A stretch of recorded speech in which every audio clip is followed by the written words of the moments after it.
Greg! You! Boy! Me, sir? Yes! What day is it? Today, sir? Yes! Why, it's Christmas Day, I'm sir! back! That's right, everyone. It is Christmas Day, and on today's lovely Christmassy Day episode, we are going to be looking at the 1992 family musical, The Muppet Christmas Carol. Yeah! Well, if you've not seen The Muppet Christmas Carol like I hadn't until the other day, go watch that first so you know what we're bloody talking about. I'm shaking my head. I can't believe you've never seen this film. I know. I feel like I've seen like clips of it, but I've never... Yeah, I truly don't think I've ever sat down to watch this. 'Cause as I said in the last episode, I listen to very consistent films over Christmas, and me and my mum introduced me to the Muppets. I'd say hi, mum, for this episode. So she introduced me to the Muppets. I watch this film every single Christmas. I love it. I know every line, and I know it like the back of my hand. This film is Christmas for me, so I'm very interested to hear what you think about it. Unless you hate it, then I'm going to cry. Well, off the bat, because I've seen Muppets films. Was the 2011 one. Okay, I was going to ask which ones you had seen. I was worried you hadn't seen any, and this is your first impression.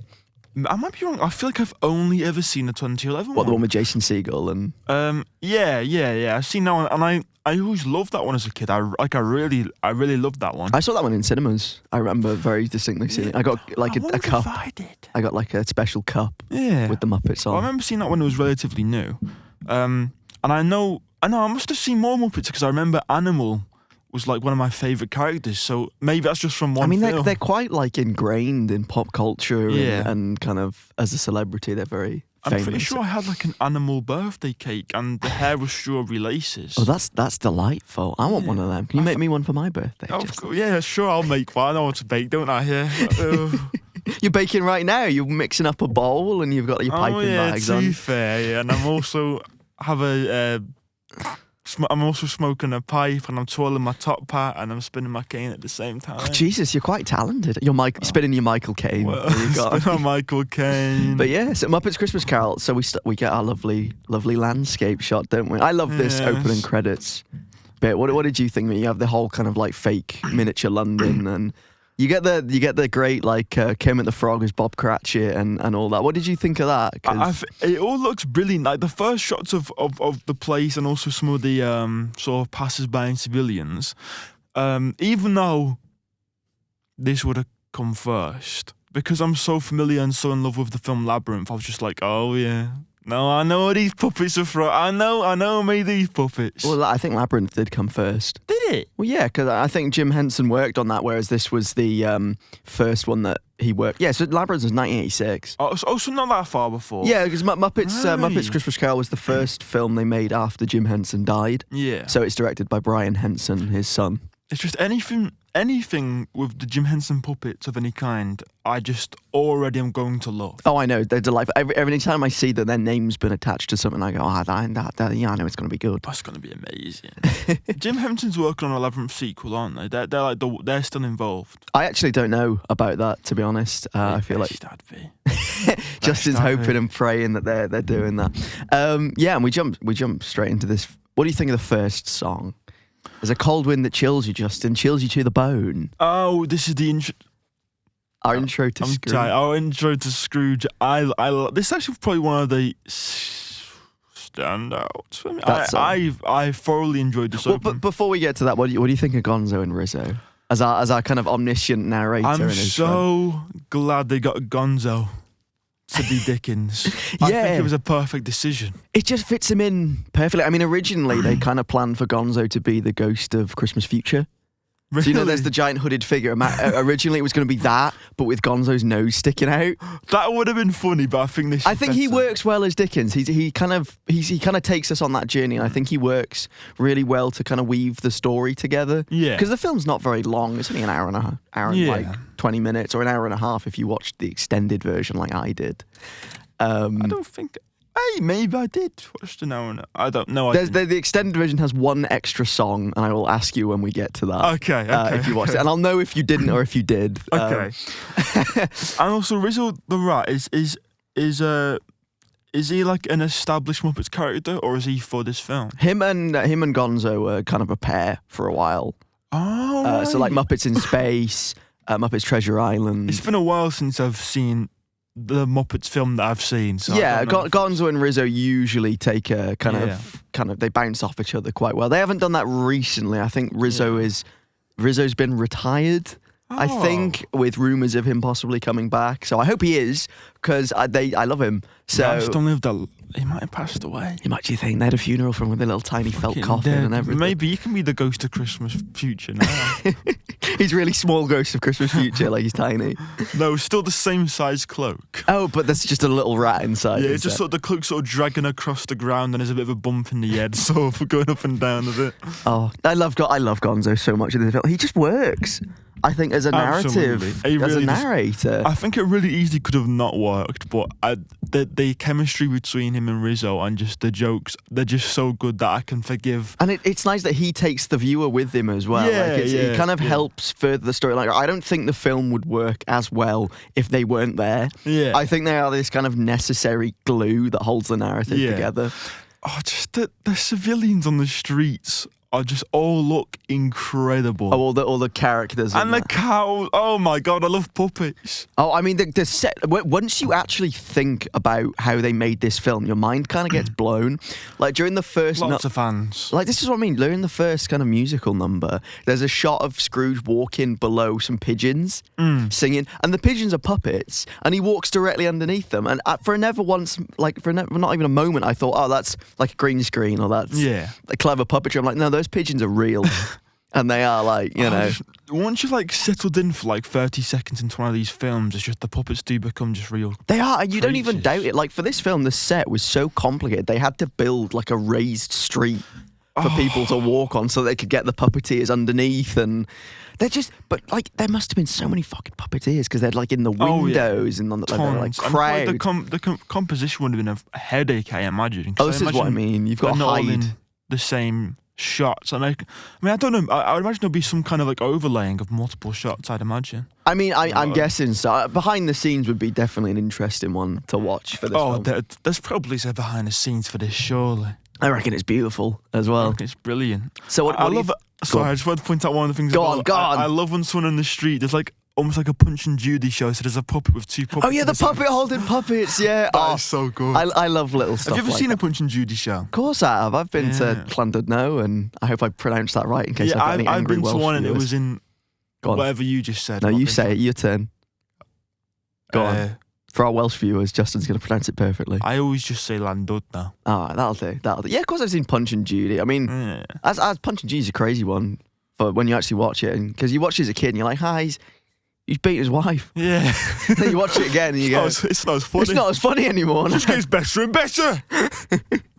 Like the average Reform fan base watching it going, oh, it's like my life. We definitely got some Reform votes in our audience. That's crazy. Can you imagine, like, they've got like Alfie. He's going to listen to this. No, I'm just kidding. No, I'm just joking. I'm playing around because I know you're one of our top listeners, Alf. We love you. We appreciate you. What do you think of Michael Caine as Scrooge in this? Brilliant. The thing is, I hadn't clocked who exactly he was, and I knew I recognised him. So it wasn't until like near the end of the film I was like, isn't he Batman? And he is Batman. Yeah. He's Alfred. But I thought he was brilliant. Yeah, I thought it was a fantastic casting. I love how he treats the performance. I love how he like all the behind the scenes. He respects the hell out of the Muppets, and he's like, these are my fellow actors, and he just treats it seriously. He treats it like this is his like make or break role. Because he's not like overplaying the sort. He's not hamming it up at all. This is Yeah. like a genuine. He's just a grumpy Scrooge in front of like these puppets, and it works well because you don't question You it. don't know, like his performance is so genuine, and he's talking to two like old men puppets. The He's very like, oh yeah. serious, evil Scrooge man is just, hey boss, can I go home for Christmas? Mr. Scrooge. He's like, Fucking Kermit the Frog. Oh my God, it was amazing. I love it so much. I love his little office. Well, do you like, who's your favourite Muppet? Let's get this out of the way. Who's your favourite? Mine's Kermit. The thing is, growing up, it was always Animal, so I feel like I've got to commit to Animal. I mean, I feel that's a solid Even though choice. I love had Animal. a very small role in this. I do love Animal in all the Muppets stuff. I love Kermit. just He's my good. favourite. Kermit's the reason I play the banjo. Yeah, really? I was like, yeah, I saw him and I was like, you know what? I want to do that. So first song I learned was Rainbow Connection. Kermit is a goat. Kermit is just As Bob incredible. Cratchit and all, I love it. You I know love how what? they treat it as well. It's Kermit as Bob Cratchit. It's not the actor as Bob Cratchit. It's Kermit. Like because that's kind of what it is. It's Kermit playing a character. Yeah, it's not Steve Whitmire playing Kermit playing Bob Cratchit. It's Kermit playing Bob Cratchit, and that's what I'm basing my dissertation on as well. Exactly. That whole idea of that he's an actor, not. You want to hear my Muppets hot take? Your hot take? Or maybe this is not a hot take. I don't know. You're Sam. You're within the Muppets culture. Yeah, I am a Muppet. Yeah. I'm a puppet for anyone watching. I've got someone's hand up. I always thought you did have someone's hand up your ass. Those two old men that complain all the time, I never liked them as characters. They piss me off. They're too They don't mean. add to it. They're just knobheads. That it's a weird one. I like them. I think they're funny. Because there's entertaining knobheads. They're just like, I'm sick of this joke. I was sick of this joke 3 movies ago, and I've only seen one. They show up at the Game Awards. Did they? Yeah, I think for the past 2 years they've shown up at the Game Awards and heckled the Game Awards. Okay, that's funny. Actually. That's what I mean. They won me over. They won me over. That's what I mean. I enjoy when they Muppets In appear. real life, I think that's funny. Within the film, piss off. I think they work really. So Stanler and Waldorf work really well as Robert and Jacob Marley. Do you get the joke there? By the way, that little joke. Oh no, Robert Marley. What's Robert short for, Justin? Bob. Gears are turning. Bob Marley. Yeah. Do you know who Bob Marley is? Yeah. Do you get the joke? You look really confused. Are you okay? You look scared. Help! Oh no, he's forgotten. Help! Security! He needs help!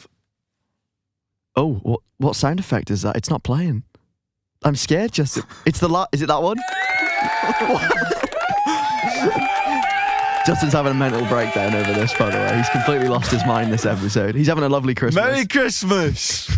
End the episode. Let's continue. I got a bit confused there. Oh, I love this. I love Scrooge's office. I love his performance. I really like his nephew Fred as well. I think that's another lovely performance. Very Stephen much so. McIntosh, who was in Rocket Man. That's the only other thing I've ever seen him in. I've not seen Rocket Man yet, but it's on my list. Oh, you get watching it. I love all pal. the tiny little rats. They're adorable. That's so clever how they do them and all the puppeteers and everything. I just love all the little puppets, like the little bunny caroler as well. Bean Bunny is his name. I Lovely. always we spoke about this before.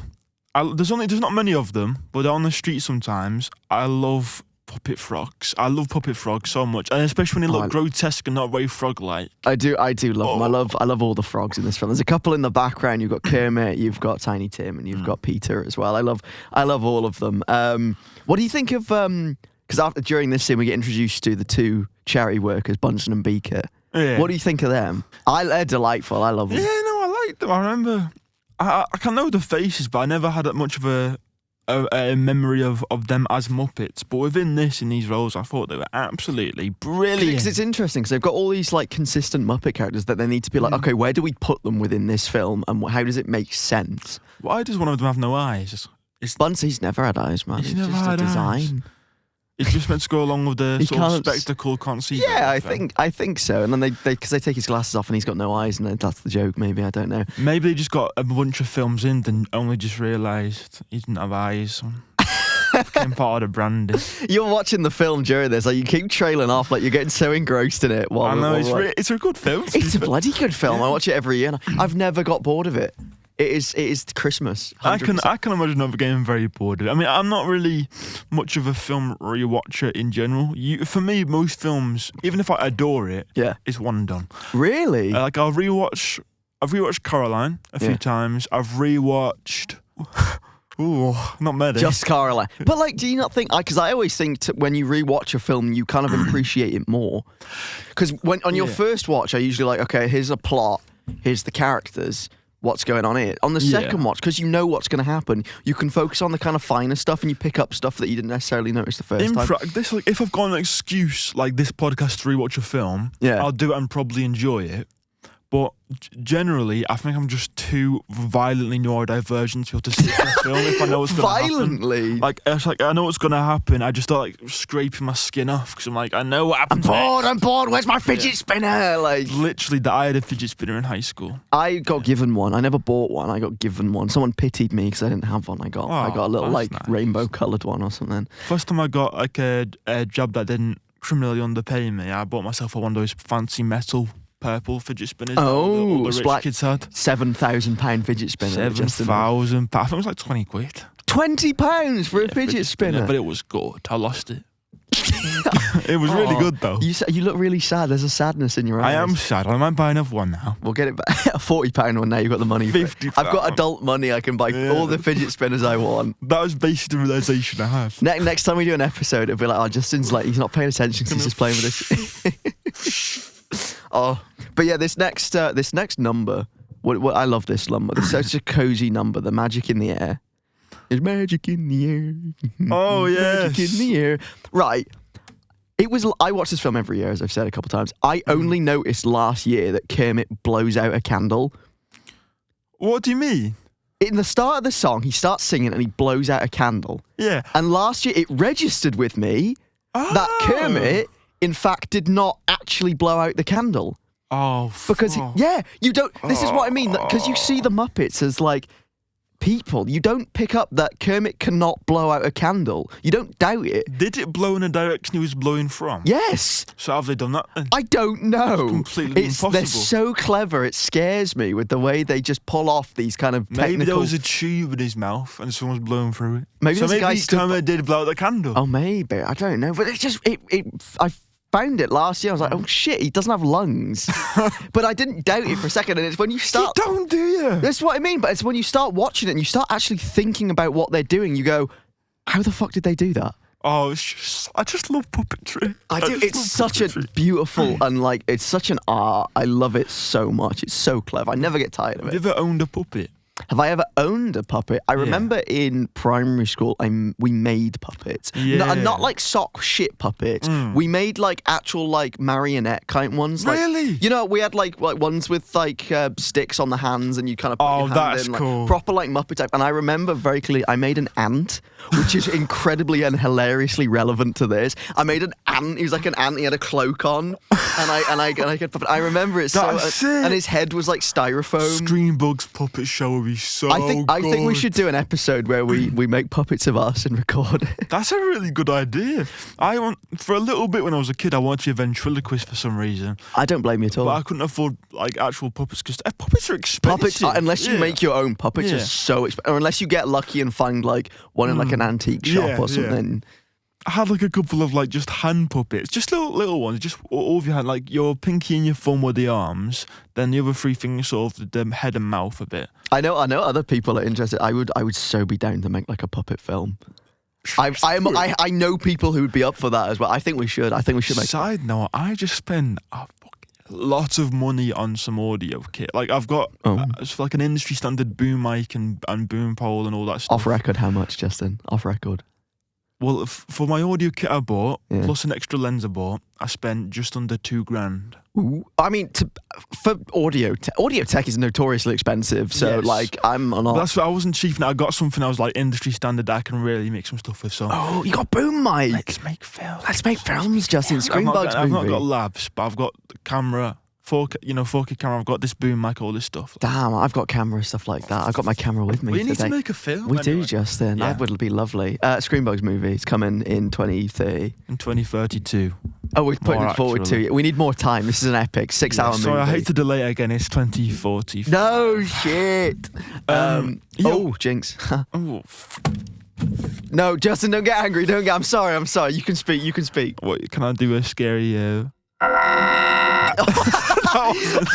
Your face popped open like an animatronic. Oh no, I'm sorry. Okay. Back to let's get serious. Let's talk about the Muppets. Let's get serious. There's this one shot that is ingrained in my brain. After this song, when Kermit finishes the song and he's standing there looking up at the moon. And that is genuinely one of the most beautiful shots in film history, I think. There's something about Muppet full body shots that are just so They're delightful, aren't they? They're uncanny. Lovely. Yeah, but lovely. Is it because you're like, I shouldn't be seeing this? I'm not used to seeing this. Because their legs always look very strange. Because you're not used at a weird to it. Angle. Yeah, you don't expect to see it, so it kind of takes you off guard a little bit. The concept of like Kermit the Frog walking through this studio right now, it just would make you feel a bit sick, wouldn't it? He's here. Look, hi, ho, Justin.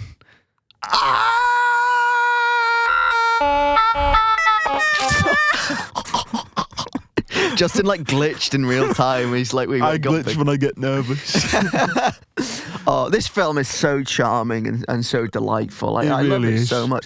What do you think of? We talked about them earlier. What do you think of Marley and Marley? I would like to go to them because I love them and their song and their introduction. I love them so much. What do you think of them? With the chains and stuff. Yeah, I love how they look and they're all transparent and floating there. I love it because obviously what they've composited them on. Yeah. But they've actually put chains on Scrooge's. Yeah, they put real chains on Michael Caine, don't they? So that they overlap. That it looks really good. It's such a good. I think this is a good song as well. What do you think? We're Marley and Marley. Oh, it was so good. Yeah. Oh, it was so good. Oh my god. Oh wow! I'm What glad a tune. It is a fucking banger. To be fair, Oh, isn't it it? is such a good song. Ooh, I struggle to love remember it. the songs, but only there's one little bit that I remember the entire thing. I love that song so much. Oh, It's their such legs look so weird. There's something about seeing these old man puppets that are just like They're dancing, dangling. They've got their like chin. Pennywise. You know what I mean? That used to scare me a little bit. I think I'm ready to admit that. It looks horrifying. I was a bit I creeped don't out blame by you. this whole bit, and I think one of the puppets, the two of them, freaked me out a little bit because of his eyes. And I remember being like a bit afraid of it. And it really, for every year, I kind of get a bit like, ooh, I like this bit. Ooh, you know. That's how I used to feel when I was a The kid. things as well, what's interesting is I imagine that scene would freak me out as a kid, but it's the exact same scene in the 2009 Jim Carrey Christmas Carol that terrified me when they like. Oh, and he has the goes through jaw. chains. Yeah, and he has the jaw. Like, that and was his jaws fall out. horrifying. Oh, the Jim Carrey one's fucking terrifying. Oh, it is. 100%. It's amazing. This man. one's great. I love. This is my favorite Christmas Carol adaptation, hands down. This is the best one as well. This is the definitive. Oh, the two I've seen, neck and neck. Neck and neck. Yeah. Look, I like the Jim Carrey one. Don't get me wrong, but it's not. I've not seen it in a long time. It might just be nostalgia. I reckon I have a rewatch. I know you don't, but I reckon. No, I'm you not should. going to do that. But yeah, you're sure. Yeah, I'll do that. Yeah. I love Michael Caine's performance in this bit as well. I love when he's talking to him. He feels so genuine. It's like he's like, "Oh, you criticize me. You always criticize me." That's again the trick, and we've kind of touched on similar subjects before. But the trick is, even if it's a family film, even if it's a kids' film, Give it your all. give it your all. Don't perform it like you're performing to children. Otherwise, it doesn't work. Yeah, I mean, I think it works in some scenarios. Like Muppets Treasure Island, they did has Tim Curry in it. And he very much treats it himself as one of the Muppets. So he's quite silly in it and quite like To a... be fair, it's probably the same for the 2011. 16. Is it 2016? Yeah. I always thought it was 2011. It's not. I corrected. It's 2016. Surprisingly, I thought it was 2011. No, it is 2011. Oh. You lying bastard. I feel like Jason Segel's a bit more... He's very animated, yeah. But I feel like for me, the stand-up performances in these kind of films is when they give it a proper serious performance. That's what I mean. Like, fucking Michael Caine's is so good here, and I'll touch on it later in the cut song. But his performance is so beautiful. I love it. I think it's just trusting the script, isn't it? Like, you're a serious actor, trust the script, and it'll reach the target audience. You know. It's you gotta. But you're working with puppets as well, so it's like one of them. It works even better than when you're being serious with puppets. Yeah. I think if you can be serious around a puppet, you're doing a good job. Again, there's another reason why Labyrinth was so great, because David Bowie was this like really a bit theatrical, but still like a serious performance. He just got a bunch of goblin puppets around him, and that's why it works so well. That's what's like being you, Justin, when you're surrounded by all the goblins. Oh, I love being surrounded by goblins. That's why you did this with me, so you could be present with a goblin at all time. I'm just with the goblins. I'm part of the culture. All right, first ghost. What do you think? Ghost of Christmas Past. We'll get some little bells. Was it good? Like, ding, ding. It's 1 o'clock. First, what do you think of this pup? This pup is beautiful. I think this. Do you know how they did it? No. It's underwater. What? The puppet was filmed underwater, and that's why it's got this beautiful, like, that makes ethereal, sense. flowing kind of body and everything. Because it's underwater. It does. No, it looks incredible, but also I would argue that this is the most terrifying puppet in the film. Because of the face. Yeah, it's horrifying. Yeah, I know a couple people who think that this one's kind of uncanny and a little bit creepy as well. I've always done. If I saw this puppet in real life, that would be the one scenario where it'd be like Bird Box. I'd just start slamming my head until I die. bit of an overreaction, don't you think? Pure terror. It looks horrifying. Who's your favourite ghost out of the three? Like puppet wise.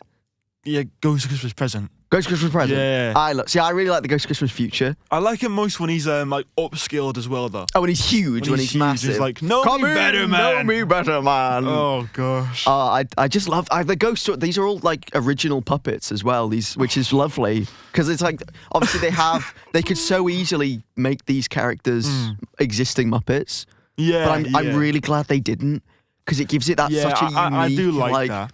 I feel think there is a part here where it's the one throughout this entire Puppets film. The one time I couldn't quite suspend my disbelief is when they're just position keyframe drag up and out of the shot when they're going up into the when sky. they start flying away and they it just looks like so bad. Then Gonzo is like scaling up at an unnatural rate. Gonzo grapples gosh. onto Michael Caine's balls, man. What does he grapple onto?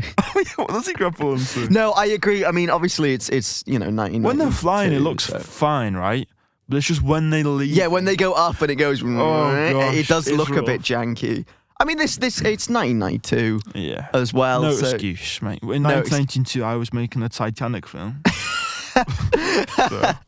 No, I mean, I like this whole section. They do there's a couple like effects that have maybe aged a bit weirdly or kind of look noticeably, but Most of it works great. That's what I mean, because it's mostly practical or the puppetry is just that good. You kind of don't know. You can forgive the other stuff quite easily. Yeah, for sure. It's mainly just this little bit, and other than that, there's nothing really in the film that stands out to me as like, oh, that didn't age well. There's a couple little like bits where they kind of fade the characters somewhere, like they kind of like teleport in, and it just looks a bit bizarre. I think they do it in the Ghost of Christmas Present a couple times, and it always catches me off a bit. But again, I don't care that much because it's a beautiful film. So it's I could cinema sins it all I want, but it's such a good film.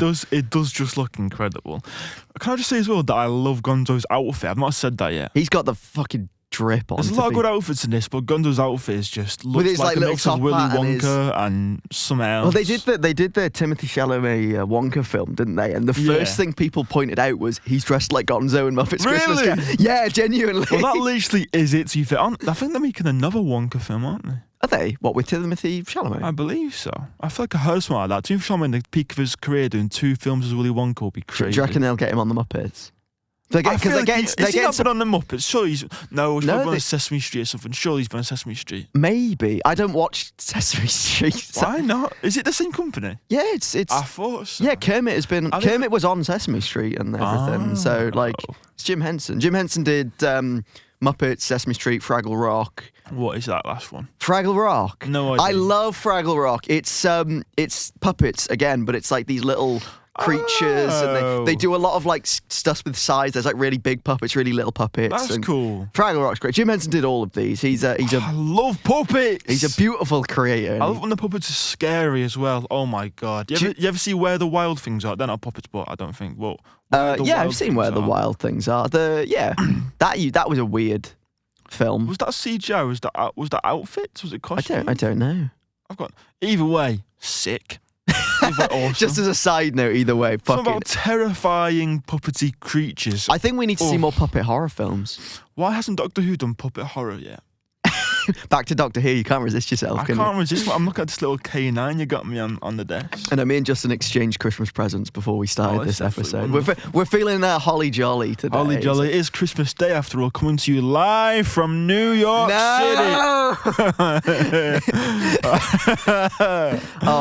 I love Gonzo and Rizzo, and I like it when you see the statues, the kind of busts, and then Gonzo and Rizzo on the end, they're staring at the camera. It's just a delightful film. It mixes like kind of like silly kind of with just genuine, really tender moments, and I think that's why it works so well.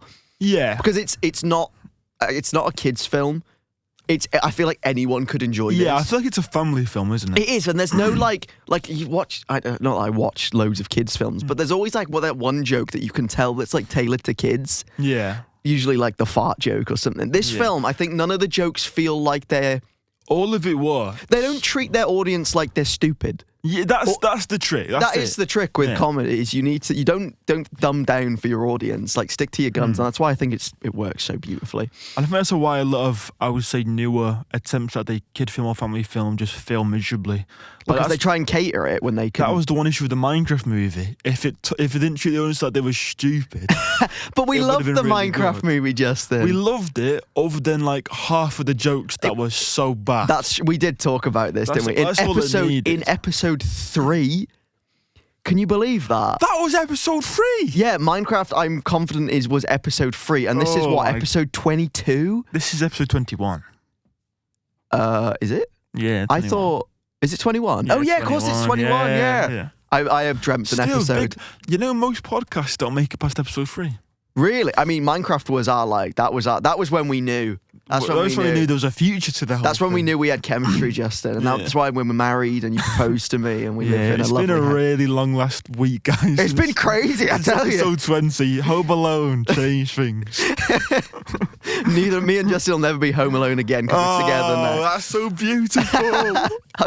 Our Christmas announcement. I'll be announcing the pregnancy on New Year's.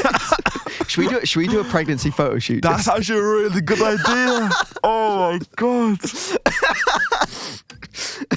Another thing I love about these like time travel bits, these like bits of like looking into the past and present and future. I love as well all the parts where Gonzo and Rizzo are like, even though they're clearly like omnipresent creatures in this, they're just like sneaking through doors whilst they're open. I love that in a lot of backgrounds of scenes, you can just see Gonzo and Rizzo sitting there. Like in this classroom scene, they're on the shelf the whole time, and you can see them. Oh, it works so well, and it never really like. It never breaks the illusion of the main scene either. Well, no, I think because the characters don't really acknowledge them, except I think once or twice. Because when Sam the Eagle, so the headmaster, breaks character, goes, "It's the American way," and Gonzo listens to him and goes, "It's the British way," and then he kind of like looks back, like, "Hang on, what the fuck? Who was that?" kind of thing. I love those little bits. We're very sparing with the moments where Gonzo directly interacts, but whenever they do, it works really well. No, I agree. Also, the layers to this, because there's a scene of Scrooge's early life happening. Yeah. Then Scrooge is watching on one layer of reality, like a separate layer. Yeah. Then on another separate layer is and it freezes the other one as it fades out, doesn't it? And why can Gonzo interact, but older Scrooge cannot interact? I feel like we shouldn't nitpick this because they're puppets. I'm going to give this 5 legs. It's not realistic at all. Frogs can't talk. Pigs can't talk. First of all, frogs cannot talk, last time I checked. Eagles are not British. With American accent. Oh, I love this. And then what do you think of the Fozziwig's Christmas party as well? I love this section as well with the band. You see actually the band and Fozzie gets his character. I love that because it's Fezziwig, I believe, in the book. So I think they saw that opportunity and like it's Fozziwig. It makes sense. Also, just the great puppets. Animal on the drums. I love the band. I love Electric Mayhem. It's so cool. If you like Animal and you have Disney Plus, the Electric Mayhem, the band, have their own TV show. And it's genuinely really good and it's the most recent thing the Muppets have done.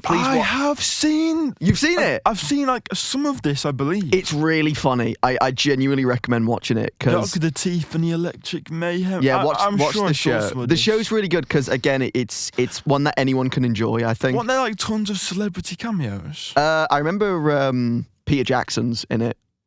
Yeah. Lil Nas X was in it. Well, yeah, I mean, Muppets are always known for celebrity cameos. That's kind of their big thing. Oh my gosh. Except for every time they do a film where it's like the Muppets and it's not like Treasure Island, Christmas Carol, they usually get a lot of celebrities in. So like the 2011 one has loads of celebrities. The original has loads of celebrities as well. It's kind of thing they do because that's what the Muppet Show was, where they just get a different celebrity on it every week. When did the Muppets begin? When did they begin? I mean, Jesus, I could. The 50s. Yeah, man, they've been good. I have the Muppet Show on VHS. I have that. That's crazy. They've been going. That's what I mean. They're so ingrained in pop culture. They've been how little I know, because obviously in the 2011 film they go to the Muppet Studios and they put on another Muppet Show. I thought the Muppet Show was a fictional show. No, it's a real show. You can watch. That was a real. It's show. On Disney Plus. I recommend it. It's really good. the light, and it's coming back. Thank you, Seth Rogen. I know. I'm so happy. I'm really worried that it's going to be a one-time thing. So this Muppets reboot, it better do well, because as soon as it does well, they'll bring back the show. They'll go, we're going to bring it back, because Disney they underuse the Muppets so much. People have been begging for Muppets content. You use it more? It must print money, sure. This is what I mean. But Disney's like, nah, let's make another fucking live-action shit fucking slot film. Yeah, do you know what we need? Let's make fucking live-action Moana, even though Moana came out like 5 years ago. Oh, yeah, why are they doing that? Let's just give The Rock more money, because that's all he fucking needs, isn't it? And isn't it the same cast as well? Yes! What was the point? I don't know. I think The Rock needs a paycheck because people realise he's a shit Imagine actor. being the animation company and going, fuck animation, let's do it in real life again. This is what I mean. Get the Muppets in. But like, I'm glad the Muppets still pop up. They do a lot of like little stuff. So as I said, they were at the Game Awards. Yeah. Like they pop up, which is nice to see. But they just need their own films and TV shows, because it's what people want. More things like this. More classic literature. Puppets. Classic literature in with the Muppets. I think that's part of the reason probably that me and you really enjoyed Ochi, because it scratched that itch. It did. I think puppets, it did. You know? Yeah, I think you're right in that regard. I love puppets. I feel like people are begging, because obviously it's quite a popular series. All the Knives Out and that series, people want to do one. People want one of them where Daniel Craig is himself, but everyone else is a Muppet. That would be so good. Because they made what's the character's name? Is it Benoit Blanc? Benoit, yeah. He was on Sesame Street, but they made a puppet of him. And he was like Beignet Blanc, and it's like a little Daniel Craig puppet with the southern drawl. So this is what I mean. So people are like, we need this, and I want that as well. I just want to see more. That would be very cool. I love puppets. I just want more puppets, man. I don't remember where we are in the film. Well, I think should we go to the Ghost of Christmas Present? Oh, hang on, before we do that. So, after Fozziwig's party and when he breaks up with Belle, what happened in the film for you? Did they speak and then she walked off? Yeah. Okay, that's the song. That's where they cut the song. So I think when Love Is Gone, I think's what the song called, is a cut song, and they cut it because they deemed it too sad for a kids' film. Oh, God. Genuinely, it's a fucking devastating number, because it's Belle singing about how she doesn't love Scrooge anymore, and all the while Michael Caine is behind her, like crying his eyes out. Genuinely gut-wrenching performance. Like he's trying to sing, but he's like has to stop because he's crying, and he's like breaking up while he's singing. Yeah, that's a bit brutal. That's what I mean. That's why Rizzo's crying after that bit. It's because that whole song. So was that extended version released separately? Yeah, on Disney Plus, if you go to extras, you can find the full version. But that was never released theoretically. They only released that on the 30th anniversary. Yeah. So I think, what would that have been like in the 2020s? Yeah, so it's a fairly recent thing that this has been put back in the film. It was always on the soundtrack, but never in the film, because I've got like the CD. Okay. Yeah, Ghost of Christmas Present. He's your favourite. I love him. Just great puppet all around, but just especially in that first opening bit when he's just peeking in massive. The door. And he's peeking in the door, like it's like, wow, that is something I'd seen in Labyrinth. That is horrifying. That is terrifying. That is so scary, and I love it. I love how he communicates with Scrooge. I love how kind of jovial they are with each other. It's so lovely. He's such a happy, jolly guy. I love him. That's it. The Ghost of Christmas Present's always that kind of like really jolly, nice character, which is interesting. I wonder, like, I suppose that makes sense. I don't know. I'm curious about what the. I mean, I've never met Dickens myself. Have you not? I have. He did like a book. He did a book signing like 2 weeks ago near us. I'm never around for that stuff. I do wonder what the thinking behind the different ghosts and how they look and how they act is. Oh yeah, I mean the books are very. I mean the Ghost of Christmas Past is very different in the book.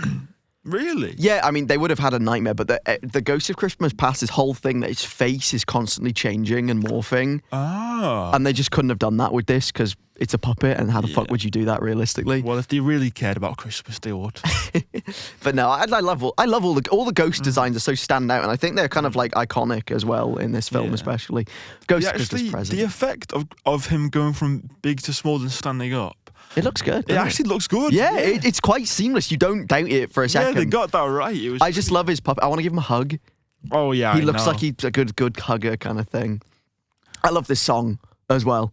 This is a beautiful song. I think this is my favourite song. Oh, give me a lyric. Remind me. In the singing of a street corner choir. Oh, getting banger! warm by the fire. Banger! Oh, Wherever my God. you find love, it feels like Christmas. This is my favourite song in the whole film. Is it? Yes. Oh, good. I love this one. I love. Oh. It's such a beautiful song as well. It makes me feel warm. This I whole know, film. yes. I don't know about you. This whole film makes me feel warm inside. Ironic because it's very, very snowy. I know. So it makes me feel cold in a nice way. You're sitting there chattering your teeth, going, "Oh, it's cold out on the screen." Fucking, I gotta pause this fucking. I just love this whole number and all the layers of the puppets, and you've got like all the fucking babies with the on the string, and you've got the mice, the Mises, Jesus for us Mises. Puppets. Jesus They're little for us fucking Mises. puppets. Ah! They're so There's so many cool puppets. Oh my God. Because they all vary in size as well. It's so good. That's one of the best things about it, is that all of them look very, very different. It's not a consistent puppet look. They all look different. And they're all like coming at you from all angles, and they're all just weaved in as well. Like you've got the snowman that people are building, and then he's a puppet. And in fact, there's like real people dotted in as well. That's what I mean. The world of this film, I think, feels like very genuine. Yeah. Even though they're puppets, it feels very lived. It feels very like this is a real world. This is like. I'd love to live there, to be fair. What was I going to say? It's kind of like... You got this. No, it's gone. It's gone. Yeah. It'll come back to you dead of night, 2 a.m. You'll ring me after you go, I can't remember that. I remember. I go, Justin, I told you not to call this number after hours. Bastard. And then you put the phone down and we're in the same bed. Yeah. The ScreenBugs movie's going to be amazing. This whole segment, it just fills me with such warmth. And then you it's get just beautiful. The fact he's just out in the streets singing to everyone. There's just something about a giant puppet. And then you get the whole thing with the Cratchit household. Oh my! This is a beautiful segment. I love their house so much. I love this whole bit. You get to see Miss Piggy finally. Yes. As a wife and her 2 kids, Bettina and Belinda. I love them. They look. Yeah, Miss Piggy isn't in this film till really late. Yeah, this is what I mean. She. Yeah. She's one of the main ones. And she's not really a prominent character, which is very interesting as well. But then Kermit's not in it that much as well, except this segment. That's true. I love him and Tiny Tim's introduction when they're singing. Yeah. And they go, bing, da-bong, and they're so walking. Good. Do you know how they did that bit? No. So they're walking on a cylinder that's rolling. Oh. If you kind of know that's happening, you can see it. Oh, I'm looking right now. Genuinely, if you want to be blown away, just go watch the behind the scenes of this film. It's incredible. Dude, I love all the houses as well. They're all kind of like. God. Like weird, like almost cartoony. They're not like real houses. They're kind of scaled for Muppets. Oh my God. And they look so good. Yeah, I love how London looks in it's like the opposite of Sweeney Todd. London looks like a shithole in Sweeney Todd. Yeah. In this, that looks lovely. It looks like an absolute dream. It looks like, I don't know, Edinburgh. It looks like York, kind of, doesn't it? Yeah, that's it. I mean, it's London. It looks like London. There's no place like London. I love the Cratchit house. I always love the line. One of my favourite lines that always is in my head. It's he goes, "It's such a meager feast." Yeah. But very much appreciated. Yeah, I like love that line. The writing in this film is so lovely. All the dialogue is so... Because you get so used to the puppets, right? Yeah. I look at, like, when this scene started, my first thought genuinely was like, so the girls are pigs, the boys are frogs. How does that work biologically? This is the age-old question people have been asking. Why can't there be a boy pig or a girl frog? There is boy pigs. There's boy pigs in this film. No, but I mean in the family. Oh, in the family. Oh, I see. Is it like a gender thing? Like, is it like the chromosomes? I don't want to talk about Muppet breeding with you, to be honest, Justin. I feel like that's a weird... Why not? It's Christmas after all. It's what everyone wants to hear on Christmas Day as they're sitting down eating their turkey and they're playing ScreenBugs in the background. Oh, with the what's his name? The kid. Tiny Tim. With Tiny Tim climbing on the chair. I actually did just like... It felt like I was watching a real sick child. I love. It's Robin. That's the puppet's name. So Robin is he's a already appearing Muppet. He's not a new Muppet for this film. I believe Peter and Bettina and Belinda. I think they're new for this film. But Tiny Tim is Robin, who is Kermit's nephew in universe, in the Muppets universe. Robin's delightful. I love him. He's such a sweet little guy. I just want to give him a cuddle. The kids don't look related to each other. There, I said it. I think there's something going on here. You really want to talk about Muppet breeding, don't you? No, I'm done with that now. Oh, I love this whole... Lovely scene. Michael Caine's performance again when he's looking at Tiny Tim and everything. I love it. And then the Ghost Christmas Present dies, doesn't he? Because they go after this. He sees an empty crutch, and then he's all grey and he's getting old. Oh God, it's really sad. I love Scrooge's reaction and how sad he is, and he kind of turns into Santa Claus for a bit. I mean, that's kind of who he's based off, isn't it? I think he's based on the historical Saint Nick. You love that you found out that Saint Nicholas was real. Yeah. Santa deniers, they got nothing on real Saint Nick. What's more mad is that Saint Nick was years after Jesus. Yeah? Like 300 years after Jesus. Oh, 300 years after Jesus. Like 200 or 300 years after Jesus. Jesus. They found I think it was true, they found his bones, Saint Nicholas's bones. Did they? Yeah. Well, I thought they know it was his. Did he put his beard was still, he had the hat on and that must be Santa Claus. The fossils of Santa. What, they just see a random skeleton they go, God. Imagine how funny it would be if on national telly they just showed the bones and said this is the corpse of Santa Claus. He's dead. He's been dead. Not only that, he's been dead for hundreds of years. They go, no more Christmas. No more Christmas. He's gone. Oh my God. His spirit lives on. That's so sad that Santa's dead. No, it's like Santa Claus the movie where once Santa dies, the mantle gets passed on. You turn to Santa Claus. Maybe that's how it works. Yeah, I mean Santa Claus movie covered that, didn't it? Who do you reckon Santa today? Who do I reckon it is today? Yeah. There's a correct answer to this. I'm scared. I'm actually scared of what the answer is. Who's the? No, you tell me, lad. You guess. I'm like, my mind immediately went to Rolf Harris, but that's not. That's it. That's correct. I've got no idea who that is. I don't think you don't know who Rolf Harris is. No. I think he's a nonce. Oh yeah, that's not Santa then. I don't know why his face flashed into my head really violently. Well, I see why it flashed into your head. Has he got a beard and everything? Yeah. No, that's incorrect, mate. That's incorrect. What's the correct answer, Justin? Alfie. You love that you know he's listening, and you're good. What if this is the one episode he doesn't listen to? Then that would be hilarious. It was really Christmas Day. You better listen for his entire family. Shout out to our friend Alfie. I hope you're listening. We love you lots. Get it on speakerphone. Tell your friends. Ghost of Christmas Future. What do we think of the puppet? I love it. He's my favourite. I love how fucking scary he is. He's very, very scary. Probably my least favourite of the three. I mean, I know a lot of people. I think he's the least interesting in terms of design, I think. That's it. And it looks cool, it looks scary, but yeah, it's always the thing. The three puppets in any Christmas Carol thing, it's always the one that's like the least gripped me. I feel like his appearance is kind of like, I feel like if he was really flashy or had a lot going on, that would kind of defeat the point of his character. Yeah. So I like that he's very like this, like hooded. I love how long his arms are with his big fingers, and he puts them on a kid's shoulder. It does look scary though. He does.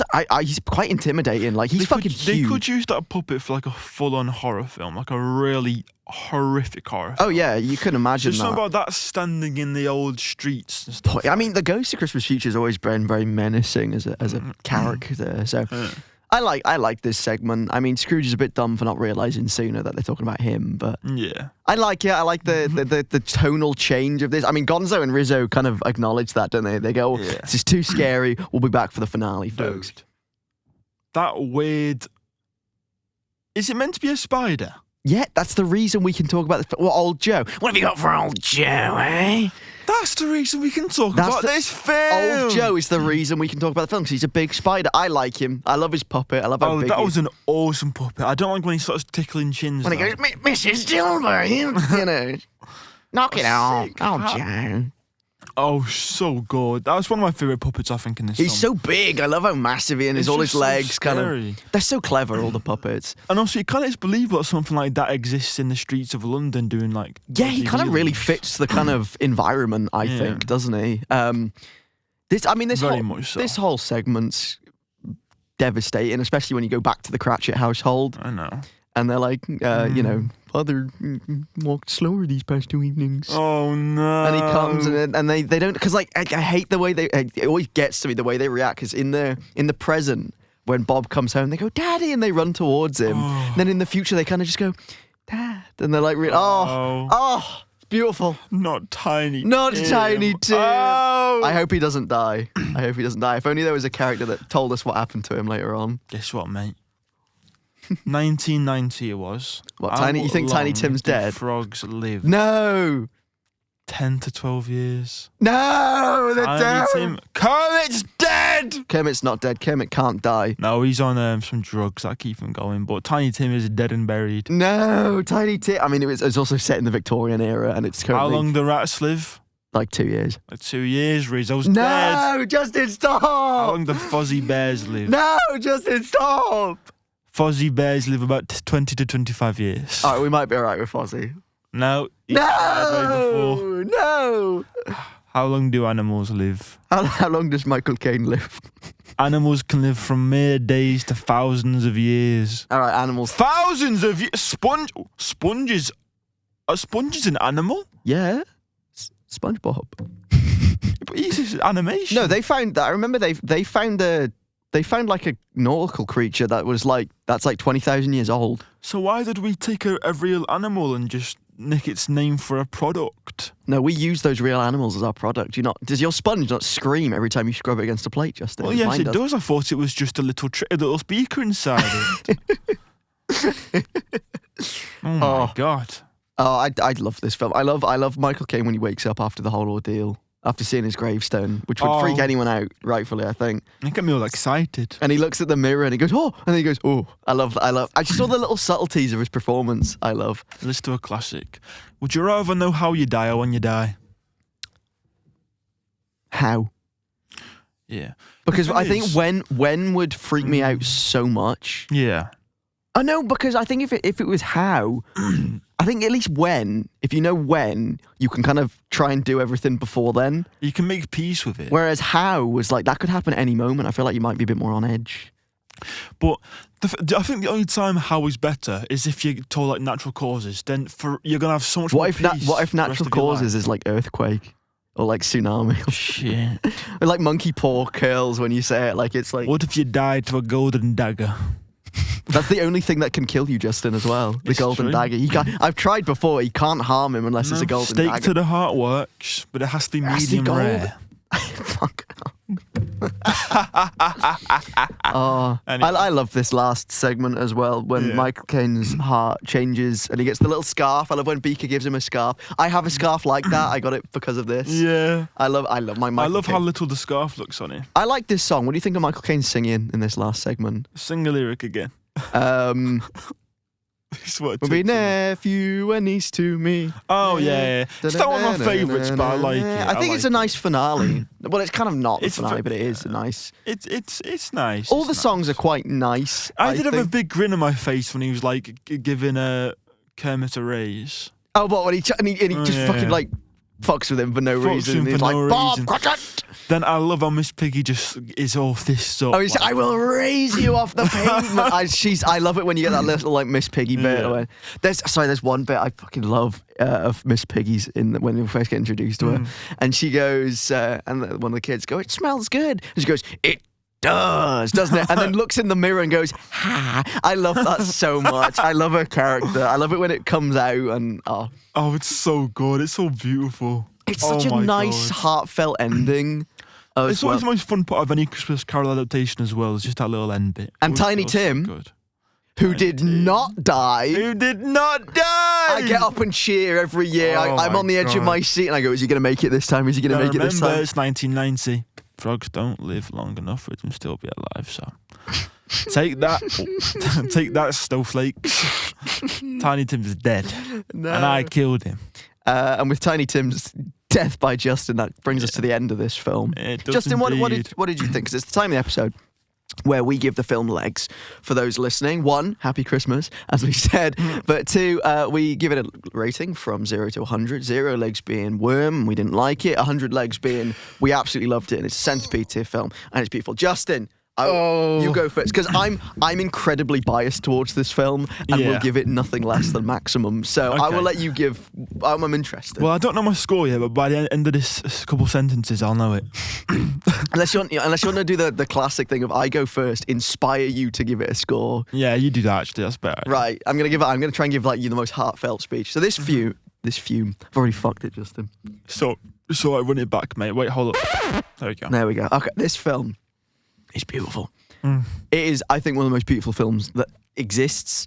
It makes me feel warm. It makes me feel fuzzy. This film, for me, is Christmas. There's a reason I watch it every year, because I fucking love it and I never get bored of it. It's one of the rare films I can just watch over and over and over again and never get bored. Yeah. I love it. I love puppets. I love the Muppets. It's beautiful. Beautiful performances, beautiful puppets. It's such a clever film as well. It's one of those films where you can tell that the amount of love, care, dedication was like at a maximum. You can tell that these guys have a love for the craft and they just want to show that off. And they want you to be like, wow, this is impressive, and it is impressive. So, I mean, I'm not going to give it any less than 100 legs. It is, of course. I know I've done this before. I would give it 200 if I could. I will give it more than 100. You can't give it more than 100. I'll give it a nice little infinite amount of legs because it gives me an infinite amount of joy. That is so valid. I am incredibly biased, though, as we've discussed, because I watch it every year. Well, being biased because you love something isn't being biased. You just love something. That's a beautiful quote. We should get like that on a plaque. Justin Hughes, 2025. Go on then. Your turn. It's a bloody good bit of movie. It's very good. And okay, as we said, I love puppets. I love puppets in films. I love Jim Henson puppets especially. I love the sort of aesthetic of the sort of gloomy old London. And add that to that it's Christmas. I love that the performance of Scrooge is not. I love that it's taken seriously and it's not overdone, and it works well because of that. I love the ghosts. There's a few bits of weird visuals that like we said, didn't age that well, but it doesn't really matter when a film's this good. The songs are bangers. Certified. I'm going to be listening to the soundtrack later. And I look at this, and to be honest, I can't think of any flaws. Genuinely, this is what I mean. I could try and criticise it, but I don't think I could. So for the sake of Christmas Day... Oh, really? No way. I'm going to join you, Kai, with 100 legs! Oh. The highest rated film on this podcast's history! Yes! Woo! That's beautiful. That makes me very happy. And a Merry Christmas to you all. Yeah, I hope everyone listening is having a very lovely Christmas. Especially you, Alfie.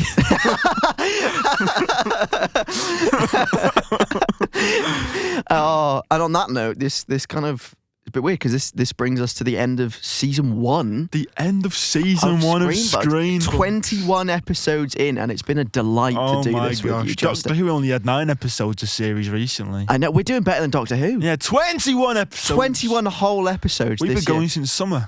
I know, that's crazy, and I'm very impressed. I love it. I can't believe it. It's been a great time. I love doing this. I love watching films and coming and talking about them with you. So, I don't know how to talk about this now because it's really weird.